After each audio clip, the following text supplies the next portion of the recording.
The battlefield still smoked with the ghosts of war. Scorched earth, twisted metal, and broken bodies lay strewn across the desolate plain. Commander Elias Thorne stood at the edge of the smoldering ridge, his armor cracked and stained with ash and blood. The war against the Karathi Dominion had dragged on for 6 years. It was finally over. The Union's banner now waved high above the ruined fortress behind him, battered but unbroken. Just like the man himself. A courier approached, hesitant, as if afraid to disturb the weight of the silence around Elias.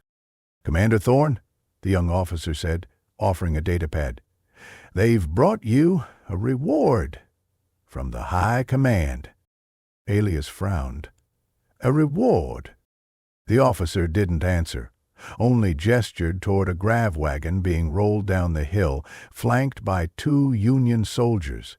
The moment Elias saw what, or rather who, was inside, his stomach twisted.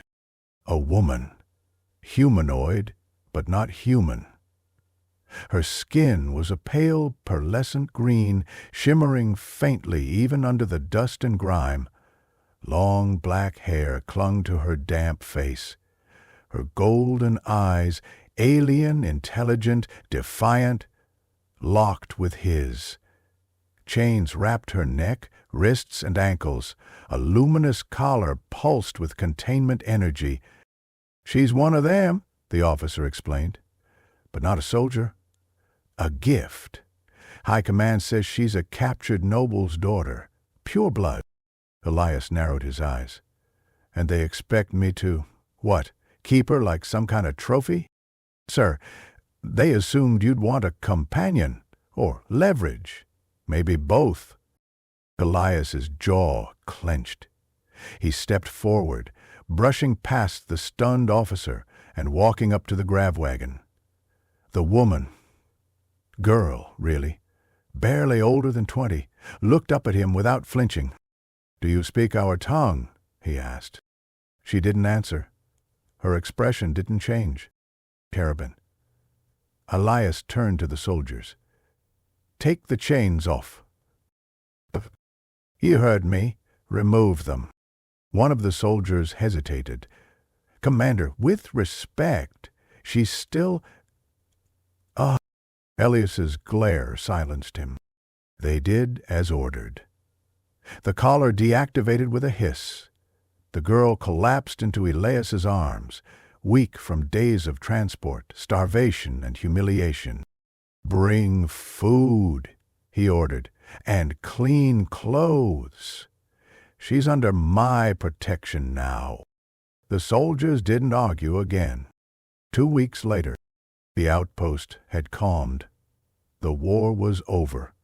For the first time in years, Elias had peace. And a guest. She stayed in the far chamber of his quarters. The alien girl, whom he now knew as Silari, remained silent for 3 days after her chains were removed.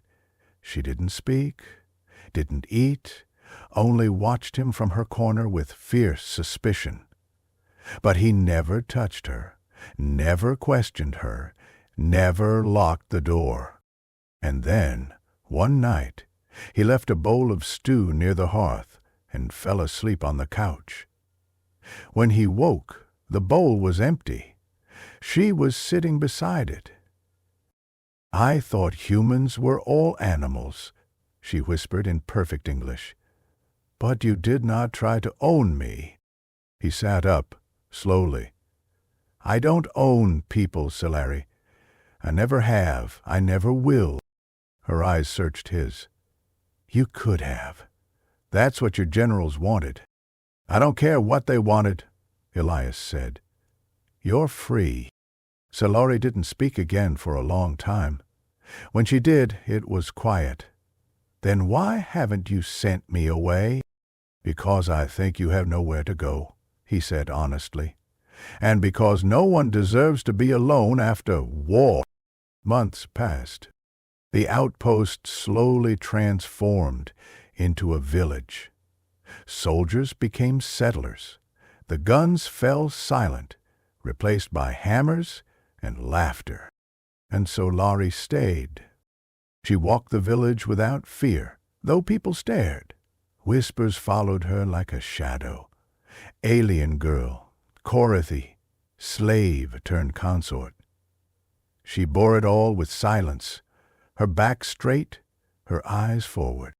She and Elias grew closer, not with romance at first, but with quiet companionship. She helped rebuild the medical center. She taught Elias's people about Korathi agriculture, which allowed human crops to thrive in soil once considered barren.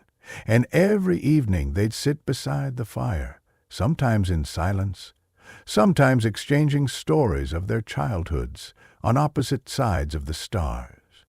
"I hated you," she admitted one night, her voice barely a whisper. "All of you. "I understand," Elias said. "You destroyed my home. You destroyed ours first." They didn't speak after that for a while, but the next morning she brought him tea. He smiled. The rift slowly closed. The breaking point. But peace never stays unchallenged. The Union envoy arrived unannounced, 3 dropships, polished to a mirror shine. A decorated ambassador stepped out, flanked by security. "We've received reports," he said with a sneer, "that Commander Thorne has been harboring a Class A alien detainee, a pure-blood Korathi royal." Elias stood tall. "She's not a detainee. She's a free woman, and she's done more for this settlement than any of your bureaucrats. She was a gift, Commander.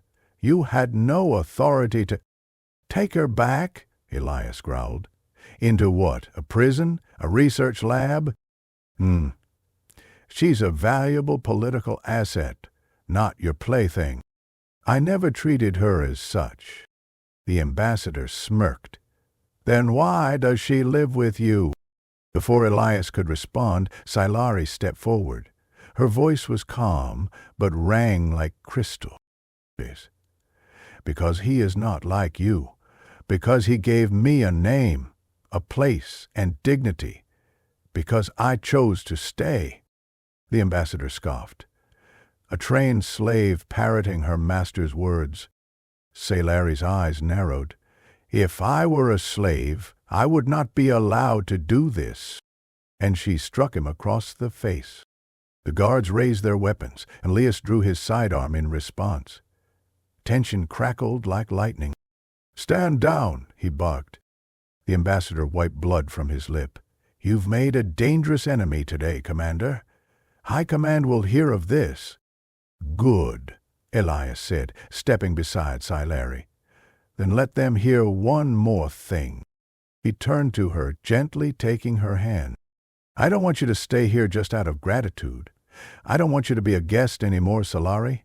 I want you to be my partner, my equal." She stared at him, stunned. "I want you to be my wife." Silence fell like snow.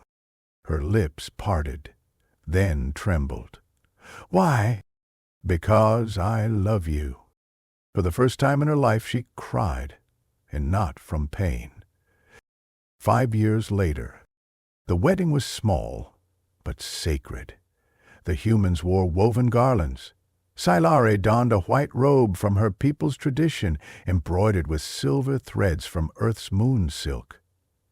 The sun rose behind them, casting golden light on a field reborn from the ashes of war.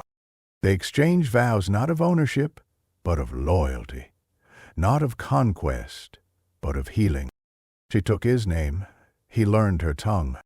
Their union shook the Union's political circles, but no one dared challenge Elias Thorne, the hero of the border wars. And soon others followed his example. Former enemies became allies. Trade routes opened. Cultural bridges formed. The woman once shackled now taught diplomacy between worlds. The man once a warrior became a builder of peace. And every night, as they lay beneath alien stars, Elias would hold her hand and whisper the words he said the day he set her free. You're not a reward, you're my choice.